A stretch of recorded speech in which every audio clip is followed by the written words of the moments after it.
All right. So maybe we're complete again, and we can continue. And it's a great pleasure to ask Henry Wynn to give us the next talk, which is an overview of past and recent research on experimental design and computer experiments. I have a chair here in case your questions are so difficult I start to feel unwell. I'll come. You're here. Here I am. So you're okay. Let me welcome first my co-author, Hugo, who's mentioned here. Did I spell it right? You did. Thank you. And we'll answer all the difficult questions, and also provide the slides. You sent me these Latin Hypercube. You sent me these Sobol sequences and stuff, and I'm just going to put them up. If there's any questions on them, you're going to have to do it. It's very nice to be here. It's nice to be there. Hi, Isaac. Very nice. And I in my notes, have to look at my notes first. It says, "Don't tell any Trump jokes." Oh, and sorry, don't mention Brexit. So, did you get your right to remain yet? Not yet. Oh goodness! Yeah. Imagine what it's like coming from Mexico and you're trying to stay off the Brexit. Anyway, so here we are. I know you all want me to tell you what the best Sobol sequence is for your problem, but I'm not going to do that. What I'm going to do is I'm going to give you the nightmare lecture on experimental design from the year dot, which you missed out on because in your masters in statistics or engineering you went to the pub on that day. So my job is to give you the whole of experimental design in one short lecture. So what I want us to go away with is some, not details, there'll be a bit of maths. That's North London for mathematics. There'll be a bit of maths in here, but there's some important principles.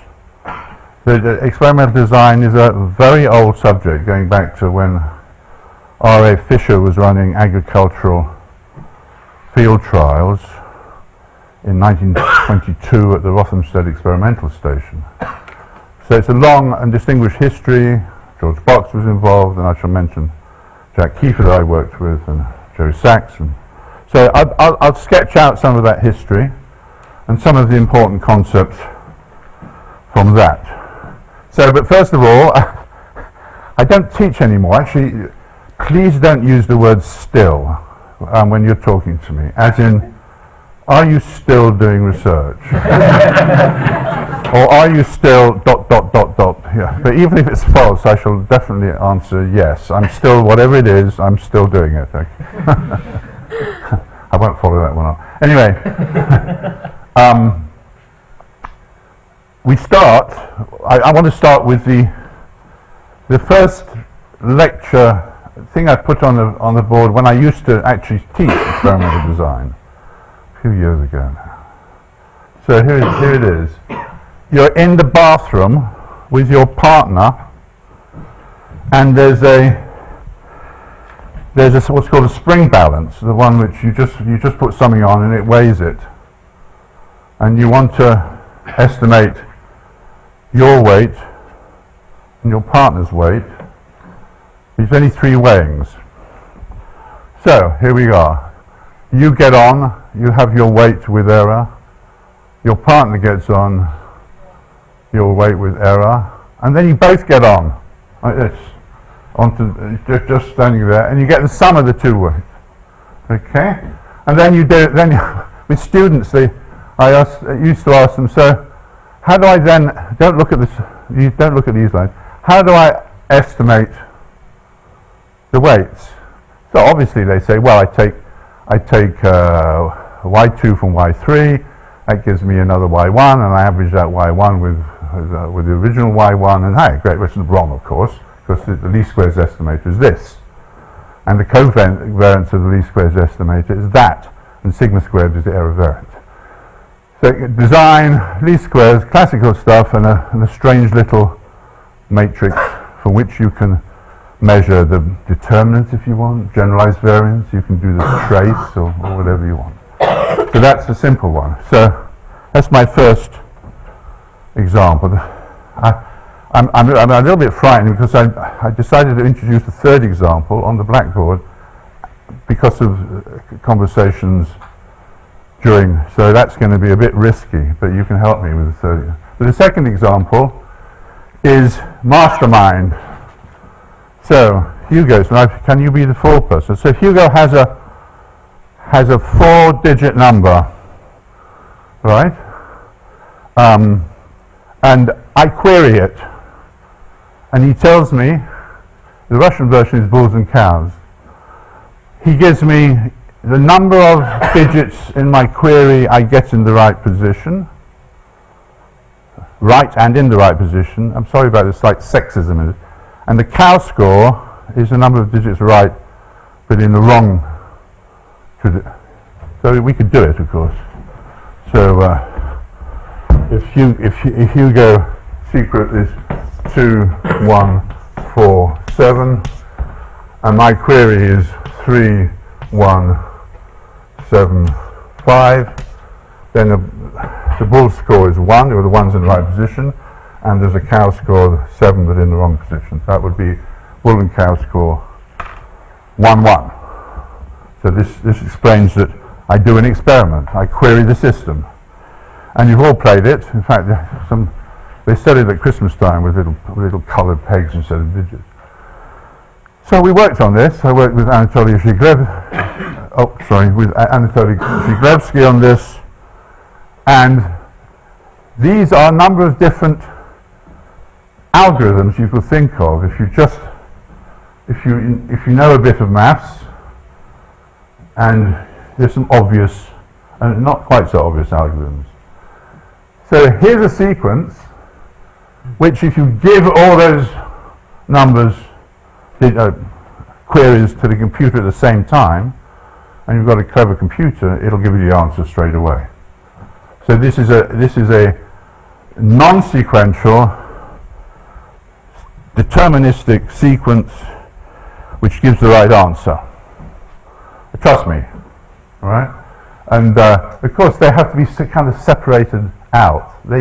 It's like a code, error correction code. It fills out the space of possible queries in such a way that when you get all the bull-cow scores from there, you get the answer.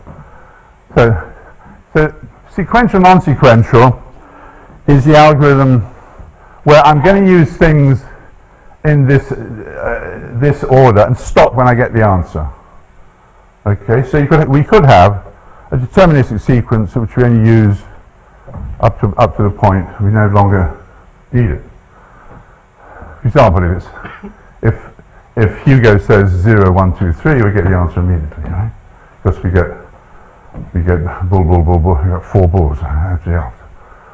Or you can first consistent. Now, if you think a bit, the most wonderful, if you suddenly think, oh, I know what I'm going to do. I'm going to have a query which is consistent with the data that I got from all the trials. I mean, why would you use something which wasn't consistent with the data? That's a great algorithm. Okay? Then we can use, we call that first consistent. Or you can pick from the set of consistent data at random, and that's sort of random version of that. Look, entropy-based sequential, non-sequential. Let's do this simple one-step entropy. That's you pick the query such that over the current state of the system, what you know already, it divides the answers into bins according to the bull-cow score, and the entropy of those bins, sigma ni log ni, is minimum. You want the one thing, so you're closer to the answer in terms of the structure of the bins. And then this is a nice one. You want to do a bit like entropy. It's a different sort of entropy where you want your query to distinguish between different answers. So the number of pairs that your query distinguishes, you count those up. Okay. So we have tables of this. I just give you, and these are different. You can have entropy and consistency. It's not always true that the optimal entropy is consistent with the data you've already got, but it might be for the logical reasons it's best to do something which is not consistent with it. So it's very complicated. And you see entropy. These are the relative efficiency of expected sample size, just like old-fashioned sequential design, and entropy does very well. That should be a full stop. And where's first consistent? You're doing quite well with just doing something which is consistent with the data. I put this up to show you really the difference between non-sequential experimental design, ask all your queries at the same time, and a more careful sequential approach where after each stage you use the information you already get to pick your next sampling point. We can play it. We can play it on the blackboard later. Okay, so classical.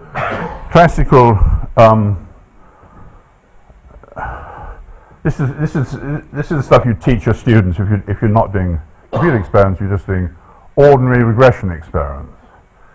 So you have linear function, some error, and these are functions or kernels. They're typically continuous. They could be higher wavelets. I'll come on to that later. But I mean, they're typically continuous polynomials. And here's your model. And you get a design matrix, which is H transpose H. This is a design matrix. I'm very simple. Functions as columns, points as rows. That's the way to think. Always think about your experimental design. Functions as columns, because that's what all the literature does. And I call it H here because X, for the reasons mentioned earlier, we use X for something else. And here we have, in matrix we have this, and then we can go through the history of experimental design.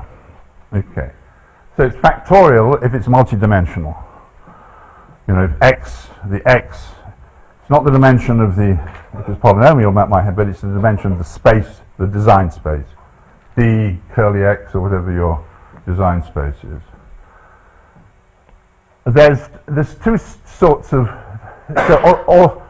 so classical experimental design is very closely related to various types of combinatorial theory, and particularly these things called orthogonal arrays. This is an orthogonal array. So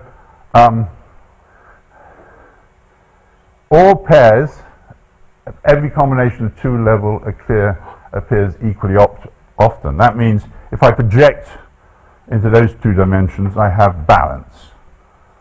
So that's been used because Owen and other people use balanced, various types of balanced Latin hypercubes. So balance and orthogonality are very closely related. Then you can relate it directly to the H matrix. This is interesting one because it's the other thing you set your students you've got three variables each with two levels, and so the natural design is to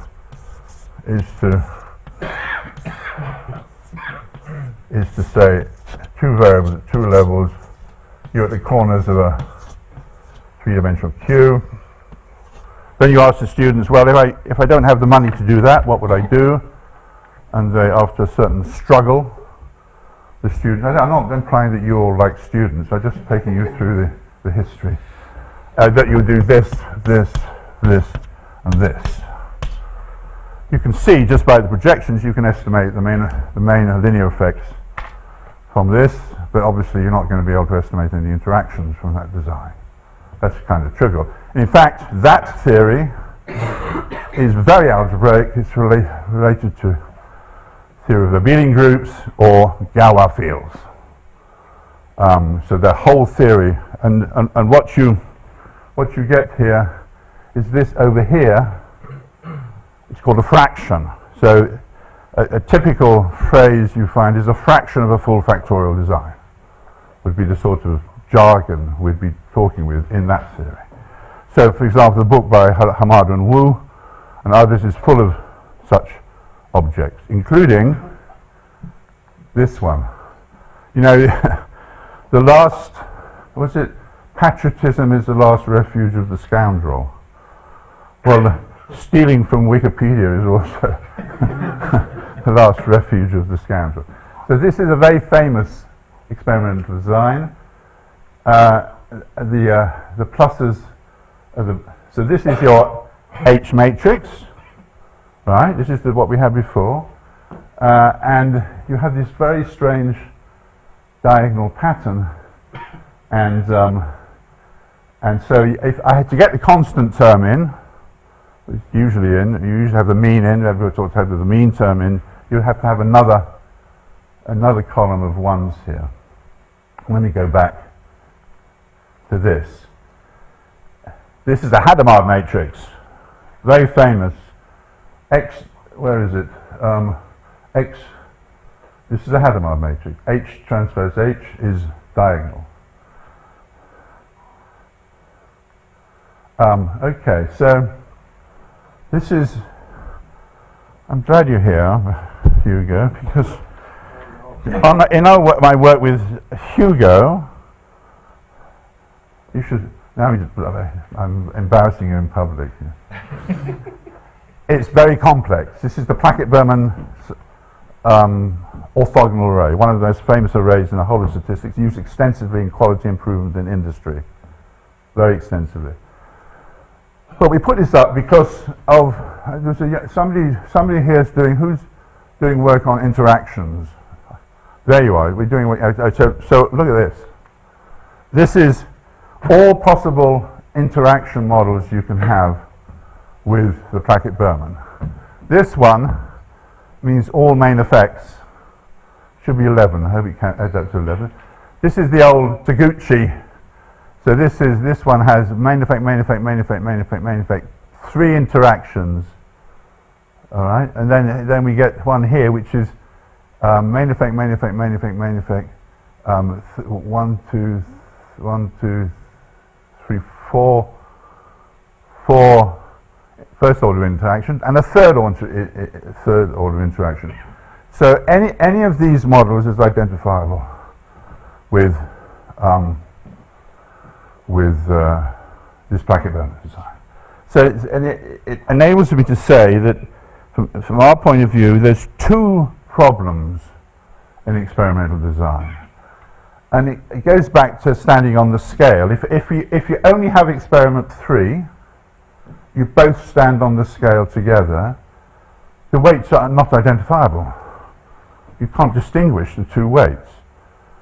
So the first problem of experimental design is to be able to, it's an identifiability problem. In other words, can you fit at all, can you fit your interpolator with the design you've chosen? Only after that should you go on and look at optimality. So we tested the 10 by 10 Latin hypercube on this problem, and now 10 by 10 Latin hypercube is you generate at random, and you've got 10, 1, 2, 3, 4, 5, 6, 7, 8, 9, 10. I always get it right. 1, 2, 3, 4, 5, 6, 7.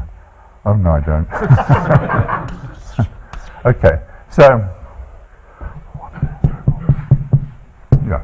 So and from the algebraic point, somebody said, I think twice, the concept of a hierarchical model has been mentioned.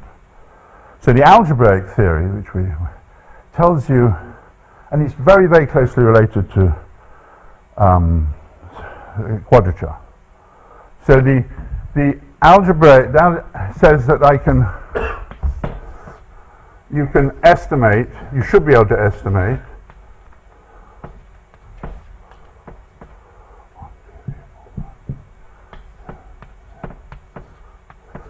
this is a notation, algebraic notation for polynomial terms. This is 1, this is x1 in two variables. This is 1, this is x1, this is x2, this is x3, this is x1, x1 squared x2. So these are the exponents. This is a very good way to represent models. We've done this for Smolyak grids. It tells you which moments you'd be interested in, or which polynomial terms you're interested in. So the Latin hypercube has 10 points. The projections are balanced. And you can, there's only a few pathological cases where you can't estimate this model classically. In fact, so if I put them all along in this diagonal, clearly you can't estimate any interaction. So in general, Latin hypercube models would work extremely well just for classical statistics. So there's a bit sort of connection. They are factorial designs in the classical sense. Now, classical optimal design, of course, there's a big mafia. There's a conference, a Moda conference, that has lots of. You go to the Moda conference, David? Yes. There's a few Moda stalwarts in the audience, and I've been going for 30 years on optimal design. I'll quickly go through it. Whoops. So, we minimize the determinant of, this is the covariance matrix, exactly the same thing I had in the little weighing problem. Actually, there's a whole history of weighing problems, very, very closely related to coding theory. So there's another connection. What time do I see? This should be an ellipsoid. I'm a little bit dyslexic, you know, I can look at things for half an hour and I can't see the mistakes. So I will put a corrected version up on the web, which also will have all the references, all right? That's a promise to somebody, to myself, maybe. You take the sum of, as you said before, you take the trace optimality, sum of the variances, variances are down the diagonal, as we all know. You can do minimax. You can look for, this should be, you can look for the variance, that's the variance of the predictor. This is you have a point, Hugo has a point, I want to predict y at that point. This is the variance of that prediction. Okay, then again, we're not doing Kriging, we're just doing classical statistics. E-optimality, so this is G-optimality. You want the worst point you're estimating, the worst variance, to be as low as possible, and so on. And we have also C-optimality, different types of optimality. This is a nice one. This is integrated. You may have your particular area of interest, and you might want to minimize the average variance over tomorrow or some region that you're interested in. That's also, that reduces to a linear, it's fairly clear to see that reduces to a linear, what's called a linear criteria. Now the most important conceptual breakthrough, mathematical breakthrough in the history of the subject is to replace those points by a measure. So you think of amount of observational butter that you're going to put in a particular place. And the thing about measures is they mix. So instead of having discrete points, you have a measure and you can mix two measures. And that's great. That means allows you to do, next slide it'll be. And there's a wonderful theorem. If I extend the notion of D-optimality, the determinant optimality, to measures, then this is the most important theorem in post-war optimal design, is G-optimality, minimizing the maximum. I've slightly changed the notation. D is now the variance function, but with this normalized matrix. This is a moment matrix rather than a H transpose H. It's the moment version of that. Just like a moment. The top left diagonal will be 1, so it's going to be a moment. That they're equivalent. So G-optimality and D-optimality are equivalent. And there's some fabulous algorithms, which I made a small contribution, but for 30, 40 years, you can run algorithms, optimize one step at a time, sequential algorithms, and when you collect all the amount of, you have 1,000 points. When you lump all the bits together, you end up with a D-optimal design. So the huge literature in classical. This is a classical. I haven't got on to computer experiments yet. Now we can do Bayes. So a comment about Bayes. Don't panic. I would just want to say something important. It's quite important when you're doing Bayes. And I've taught Bayes. I know my Bayes. I'm not too bad at Bayes. But you have to get it right. And this is the version. This is the risk of a. This is a risk of a general risk for a parameter, and by inverting the risk. So the first time you have theta on the outside, that's a classical risk. But here, you invert it, which is Bayes' theorem, and you have the conditional risk, the posterior risk, and then that's what you minimize. If you minimize that bit, it's all. I grew up taught from Jim's book on the subject. Everything I know. Haven't talked to him since. No, that's a joke. So. And that's the Bayes estimator, and we can call that theta b, theta hat b. So the way when you're doing design, you say, well, I'm doing the Bayes risk. I'm doing the Bayes risk for the Bayes estimator, and the reason it's important because, for example, in some nonlinear problems, you would take some other estimator like maximum likelihood, and then you put this expectation on the outside for the wrong estimator in here, and that would be a cheap Bayes estimator. So you really need to do when you're doing Bayes, where you're doing real Bayes, and in fact Jim mentioned it. For example, maximum likelihood estimation for the covariance kernel uses classical MLE. That little piece of it, that's not a Bayes estimator. You should be using, I think Jim actually said it, you should be using a Bayes estimator all the way through, not sneak in a classical estimator, because also the Bayes estimator tends to be more regular. Now, this is my favorite slide.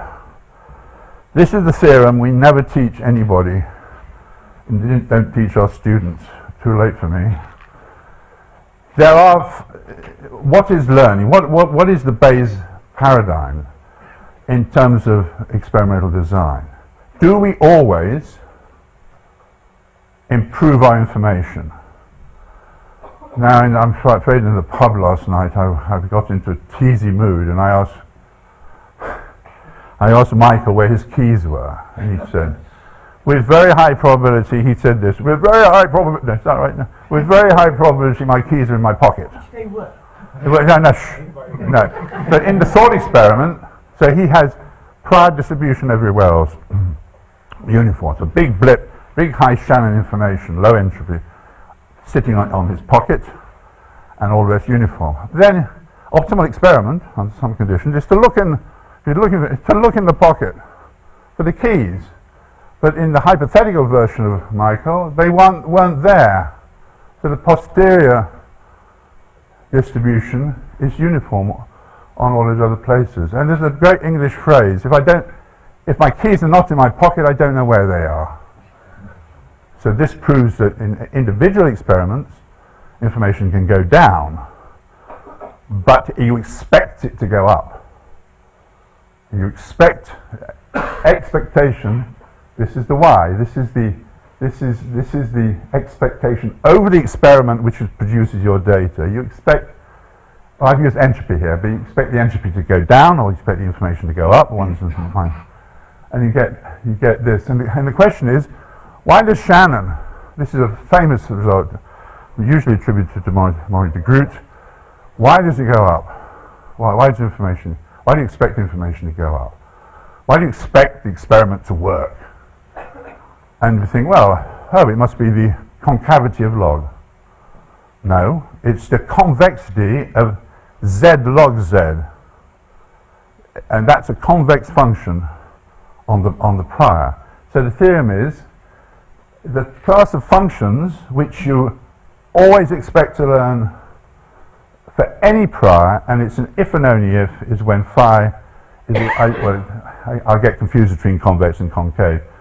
A concave function on the prior, and then a same concave function but on the posterior. Take expectation, it goes up if it's information and down if it's. So there's a natural paradigm for learning.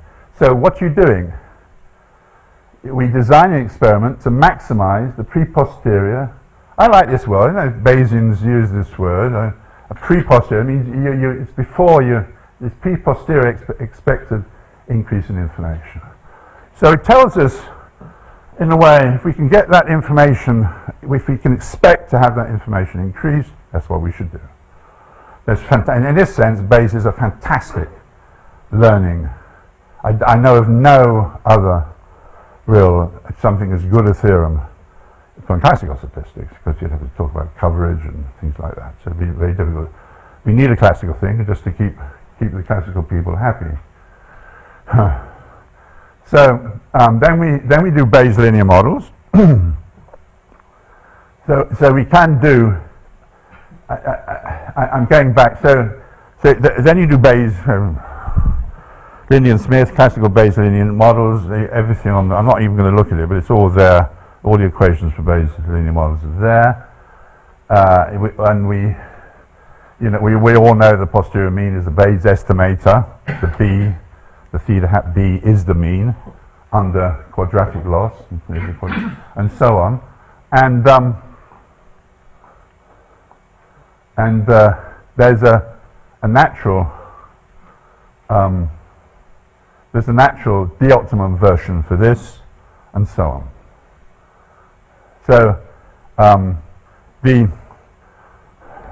let me be very simple. For every one of the types of criterion I mentioned for the classical case, carry over to the Bayes case. There's even a general equivalence, Bayes general equivalence theorem. There's a lot of nice mathematics associated with that. Now I'm going to switch. Now I'm going to do what you wanted me to do, and I'm going looking at. Hugo's provided some nice slides. This is we all know this is in the last talk we talked about putting points down, Monte Carlo integration, doing the usual. I don't know what B is doing there. Okay, over some set B. And some subset here, but anyway, the standard Monte Carlo estimate, and we all know, as Max said, the errors of order n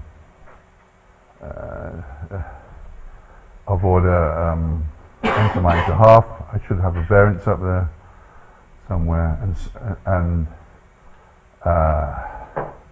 only exactly the same comments that Max made, really. Only probabilistic error bounds obtained. The regularity of the integral, or the smoothness of the integrand, is not represented, etc. This is just repeating what Max said. So this is a wonderful piece of history as well.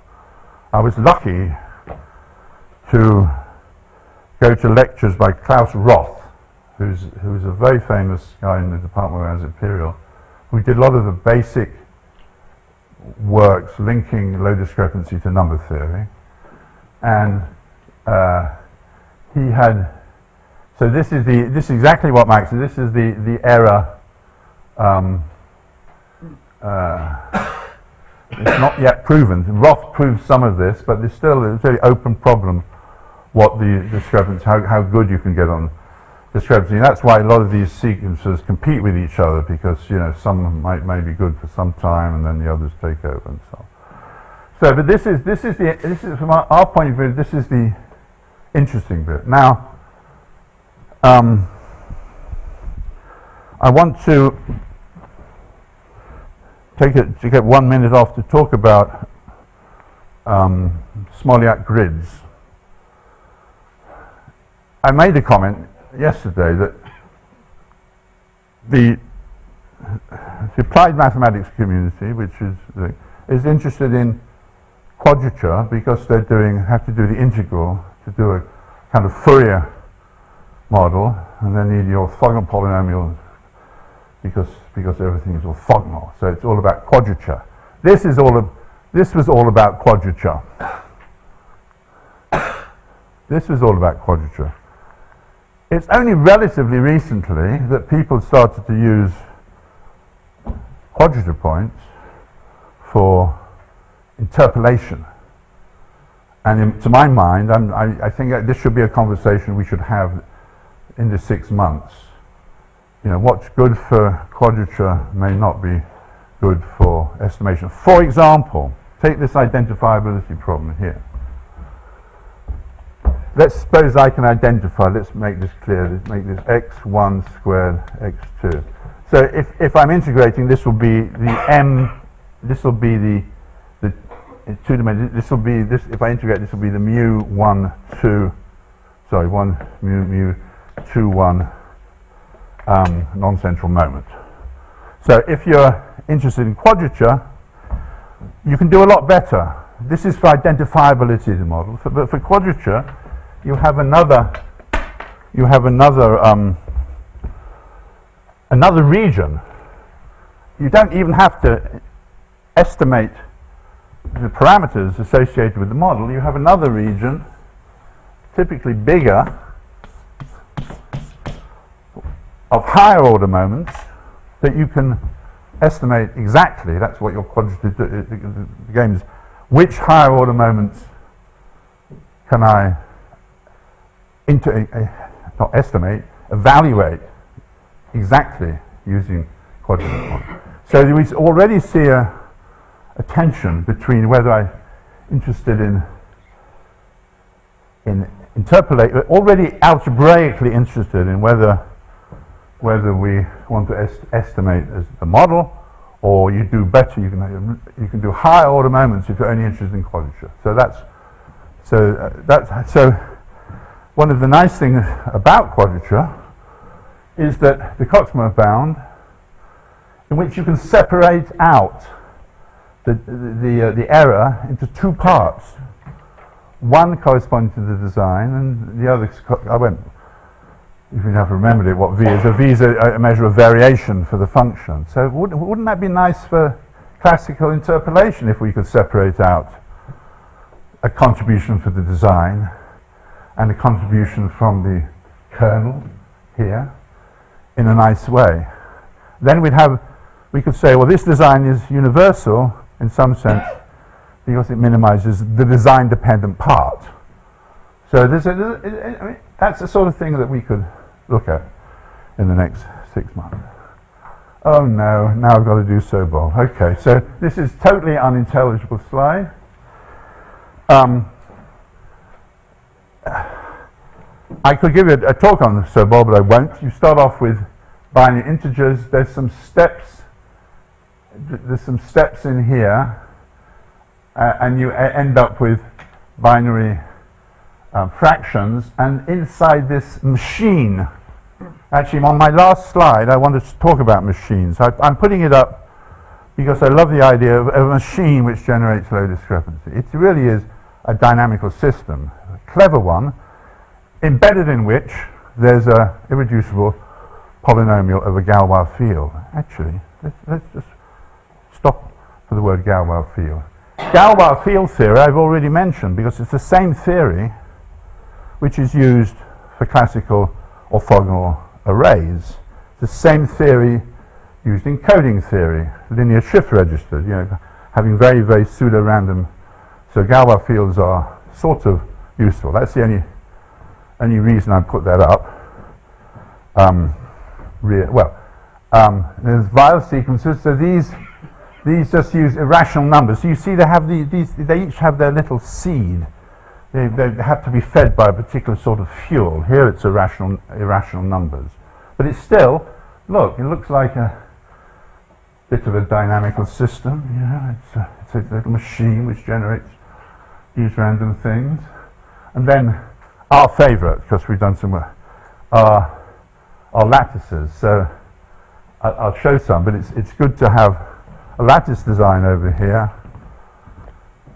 is based on generator. If I had the generator 1, 2, if I had two generators 1, 2, I'd start off here. I'd have 1, 2, 1, 2, 1, 2, let's get rid of Latin hypercube. 1, 2, 1, 2, fold along down here, and it's basically a abelian group, cyclic abelian group, and lots of algebra there. But you generate it with these, like on a torus, okay?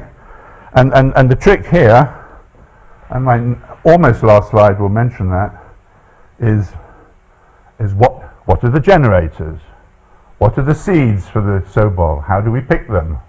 So and of course there's fantastic websites where people pick the generators, or they pick the seeds for the Sobol. Okay, so on, and there's Holton as well.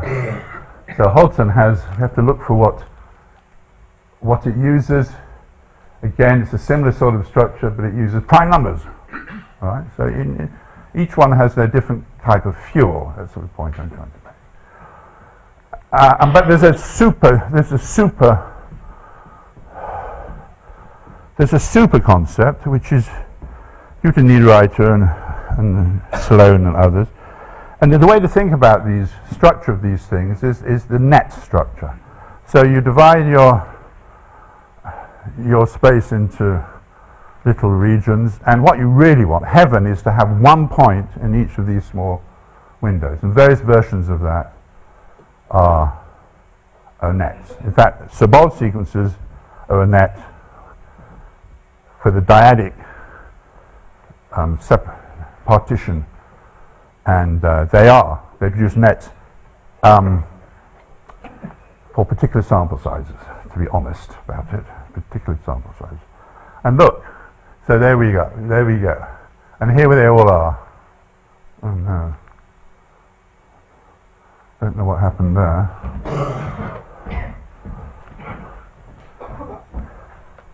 Okay, I'm pressing my fat fingers. Anyway, here are some. I'm not going to give pages and pages. Thank you to Hugo for producing them. I'm taking all things at random because I'm going to run out of time. But look how wonderfully fractal Sobol sequences are, and there should be a connection with fractals, and maybe there is, and I'll mention that as I go along. So don't ask me which is the best. That's not what I was asked to do today. Well, that's the lattices, Sobol, Amor Sobol, and so on. So this is my favorite, maximum entropy sampling. So I want you to think, please, in terms of candidate set, a big full factorial design, if you like, a big candidate set, out of which you're selecting points. So Shannon entropy. This is the entropy of the entire candidate set. No design, fixed. But by Shannon theorem, that divides into the entropy of the sample and the pre-posterior expected entropy of the unsampled data. Because everybody's been telling you don't need to go back to the same point because you get exact interpolation. You don't need to resample it. It's the unsampled points. And so this is the Bayes. We just did Bayes. So you want to minimize this. You want to minimize the amount of energy in your unsampled points. If this is constant, you maximize the amount of energy in your sample. Whether it's Gaussian, whatever distribution you've got, the formula works. So for Gaussian, of course, you just maximize the determinant of the observation, of the covariance of the observations in the sample. Because the separate constant, entropy, is determinant for Gaussian. Okay. So there's other criterion. This is I think 2 or 3 people have this is your predicted variance. A little bit similar to the predicted variance in the classical case, but now you're doing proper Bayesian conditioning on the data, and you have the conditional covariance. And we're interested particularly in the conditional covariance of the unsampled points, because there's no energy. We've used up all the energy in the sample points. It's only the unsampled points which are really important. So you can extend, integrate mean squared error. Sorry, the variance over this is what's classical. It's now become conditional variance. Sorry about it. Didn't change the notation. Or you can do G optimality. You can minimize the maximum conditional variance. That's also popular. And this is what it said here.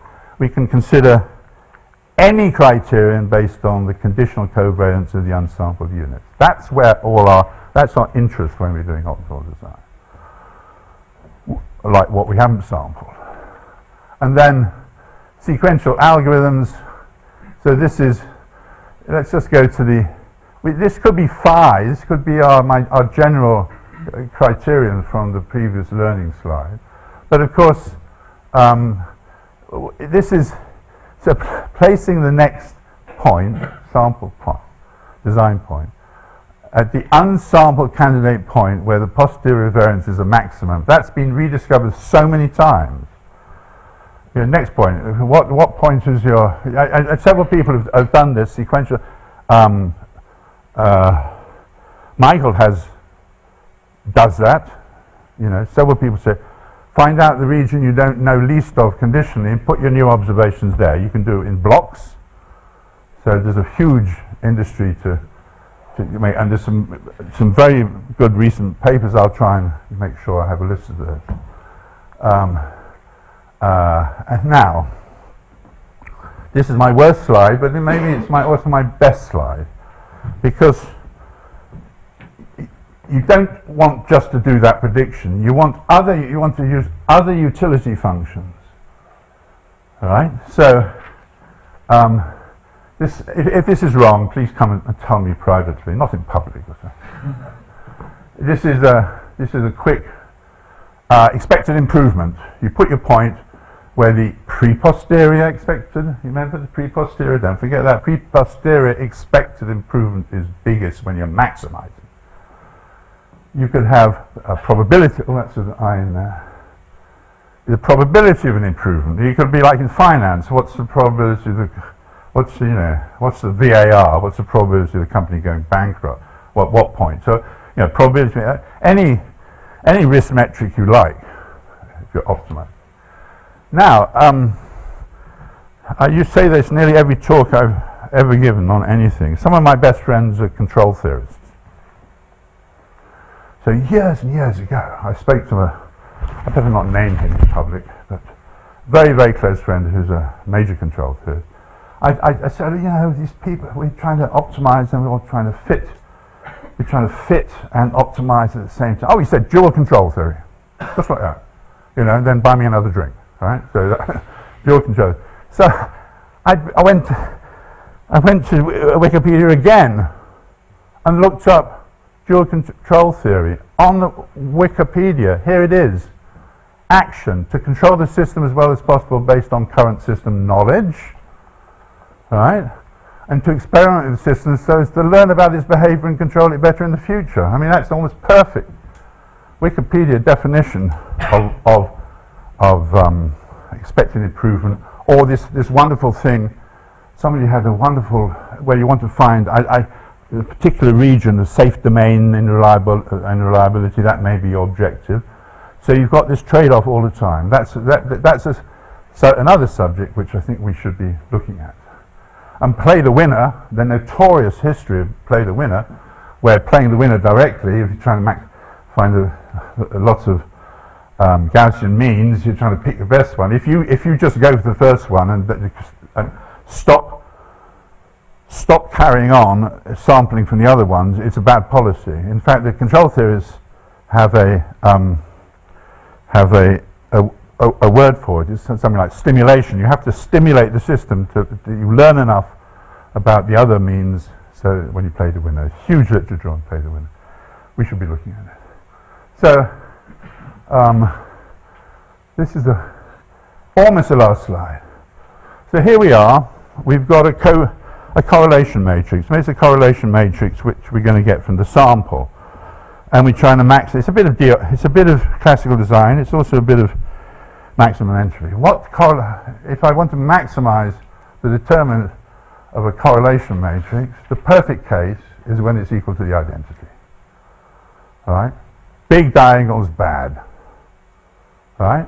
Here's a big diagonal. But also in that space, this is not the original space, these are different x's. In the space, there's correlation distance. There's a distance. So in a big situation, your points after factorization, any factorization you want, the correlation can be represented by points on the surface of the unit sphere. We want to get close to the identity when those points lie on the axes. You want to push them apart. And there's a wonderful theory of, so this is, for example, they're most, as long as the correlation is positive, most far apart when the distance is √2, because they're all then on the diagonal. All right? So there's a theory. If you have the opportunity to do this, which you don't often, that there's an ordering on correlation matrices. This is a permutation matrices, and it's invariant. It says for a large class of functionals, the identity is best. Anything you would like to think of, the identity is optimal. So that's this is a new one. This is a new criteria, and I shall stop in a second due to myself and Anatoly Zhiglavsky and Luc von Zato, who will probably talk about something similar in a later workshop.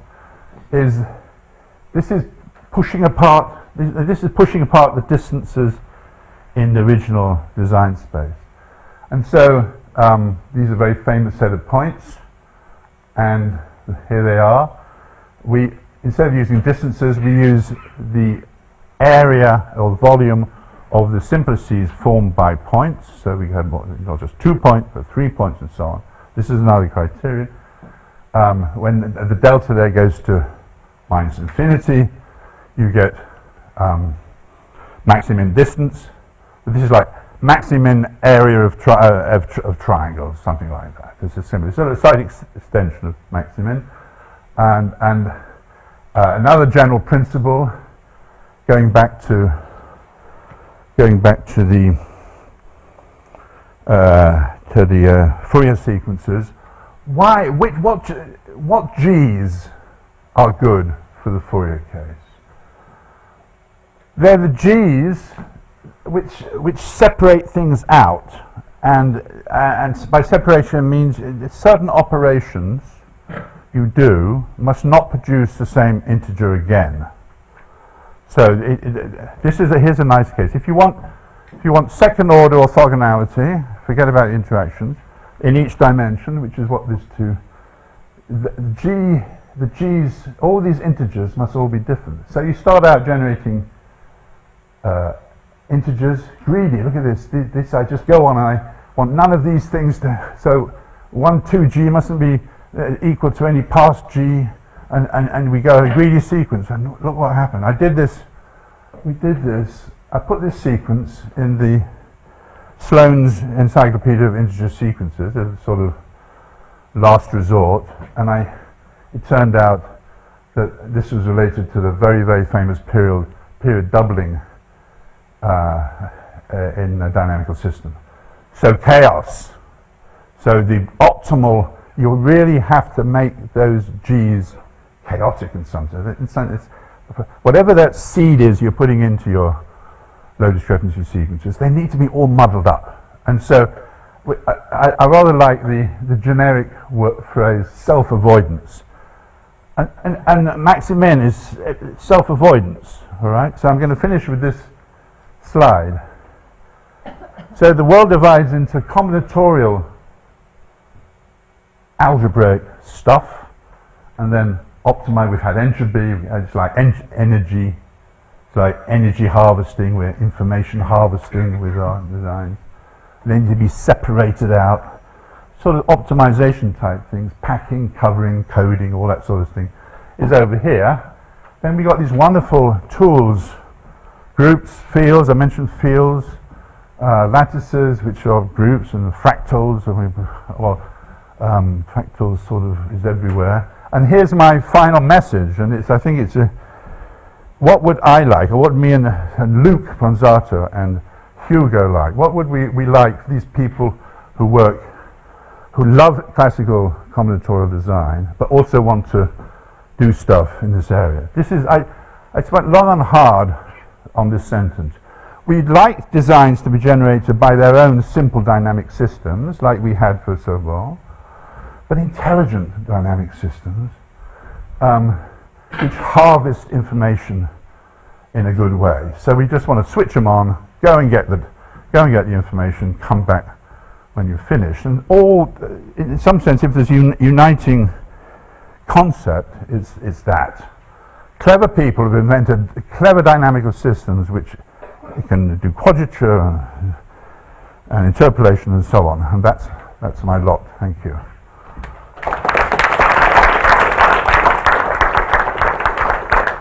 I'm sorry I went on too long. Questions? Yes. Lots of these optimal designs, we saw it with your sphere packing one, and we saw it with the sparse grids. They put the points around the edges. Okay, let me... But we really don't want to run in the... My intuition is that I don't want to run in the edges. I want to run in the middle, which is where I'm really interested, because often the edges are fairly arbitrary. But look at this, look at this. Okay, I missed out this bit, thank you very much. This bit down here, which I hid, is you can get your correlation function from your KL expansion, right? But it'll have, the variances you get will be declining. Okay, and if the truncation is exactly the same as the number of design points, look at the covariance. That's it. This is a truncated KL expansion, and this is square. Look at it. This is square. If you take the determinant of that, it's the same as the determinant of Z transpose Z, which is the classic case. So, and of course the V makes no effect on the determinant. It just comes out as a constant. And so to answer your question it's as if, when you're doing, say, maximum entropy, you're giving preferential treatment to the early Kahuna-Loewy terms, which is what the classical optimal design would give. So yes, it's somebody said it. You're hitting the spectrum. You're getting more information from the first part of the spectrum, but more work needs to be done. In fact, that duality is not something that people. At that point, the classical and computer experiments, it meets at this one point. That the truncation is the same as the number of points. I've got a question about kind of self-avoidance, Yes. and Monte Carlo. Yes. It's about pseudo-random numbers. You kind of alluded to this. So do you Yes. think we should be trusting pseudo-random numbers, or should we be interested in choosing particular seeds? There's very primitive pseudo-random numbers, and in the early days, people used to put them up in a computer, and so they have horrible patterns in dimensions 36, 48, and 92. They just give stripes, that sort of stuff. Very bad projections. So the answer to your question is not old-fashioned pseudo-random numbers, but very clever pseudo-random numbers like Sobol, which are more fractal in their projections, and that's the point I'm trying to sell. So you shouldn't discard. Oh, one of my pictures was a scrambled Sobol. If you asked me to bet, I'd be shot by people in the audience. But Hugo and I have always liked scrambled Sobol sequences or scrambled lattices do very well. Yes? Say yes. Yes, he said yes. Yes. So obviously, the notion that is one method better than another is like a complicated question. Yes. But let's think about the question about supposing that you're designing in one sense for a fairly cheap model, so you can make lots of runs. Yes. In another case, it's much more expensive, and you have fewer runs. What's the sort of transfer point where you sort of move over from one method to another? I didn't prime him, but the little example I was going to do on the blackboard I forgot to do. Let me do it for you. So this is something that I would like solved by the. So you guys, I can start abusing the matter. No, you guys like multi-level simulation. But supposing you're a social scientist and you want to work out the total population of the United Kingdom, or the total. It could be companies or turnover of companies. So you'll stratify. You want the total, which is the sum of the totals over each strata. This could be by age or by income level, social class, or something. Okay, that's what social scientists do. They think they can get a better estimate by stratifying. So let's do it. So first of all, put a hat on. That's your estimator, and what we're going to do is we're going to scale up scale up the famous estimator of the mean, which is yi dot bar in British notation. This is the strata mean.